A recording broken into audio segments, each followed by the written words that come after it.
Good morning. This is Akashvani Kohima. The morning news are read by Jonas Yantan. The government has reduced the basic import duty on edible oils to ensure their availability to consumers at affordable prices.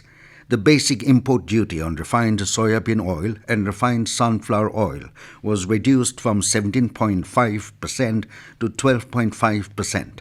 This came into effect today and will remain in force till the 31st of March next year. The Consumer Affairs, Food and Public Distribution Ministry said a reduction in import duty on refined sunflower oil and refined soybean oil will benefit the consumers as it will help in easing the domestic retail prices. The ministry said it is closely monitoring the prices of edible oil in the country and ensuring its adequate availability to consumers.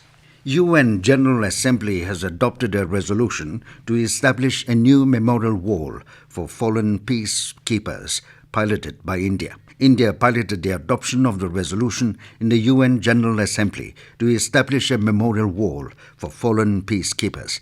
The resolution received a record 190 co-sponsorships, which is a testimony of faith in India's contributions and intent.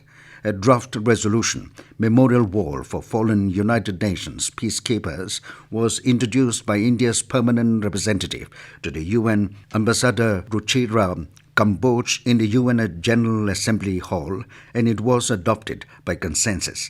Kambodge said the memorial wall will be a testimony to the importance that the UN bestows on peacekeeping. She said it will remind people of the sacrifices of the fallen and be a constant reminder of the cost of the decisions of the world. In a tweet, Prime Minister Narendra Modi expressed happiness at the adoption of the resolution.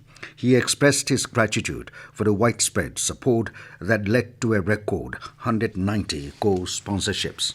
Advisor to Chief Minister and Chairman, Investment and Development Authority of Nagaland, Abu Metha, yesterday visited the Nagaland Emporium in New Delhi.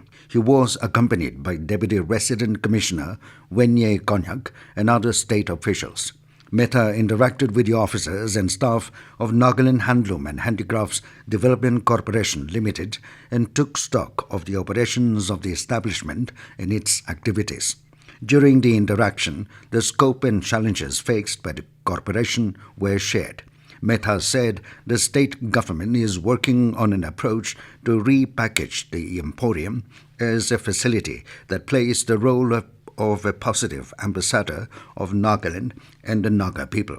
The advisor said that the Emporium must be a revenue-generating establishment providing gainful opportunities to local artisans, entrepreneurs and youth of the state. Prime Minister Narendra Modi will share his thoughts with the people of the country and abroad in the Man Ki Baat program on Akashvani on the 18th of this month.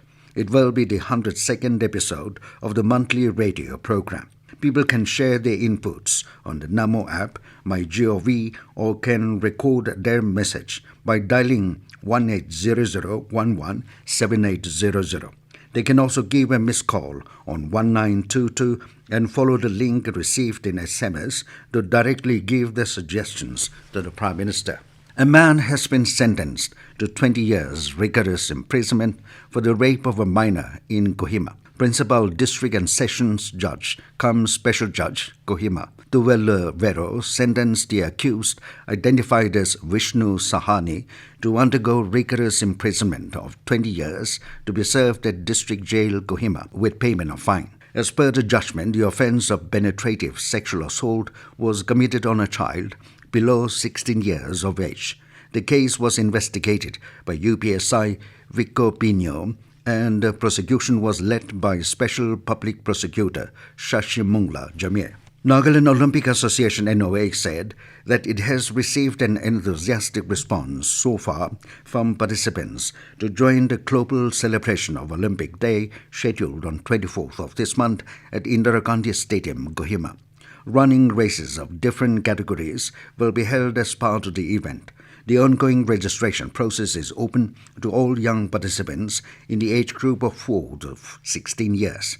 There is no entry fee, and the last date for registration is 18th June.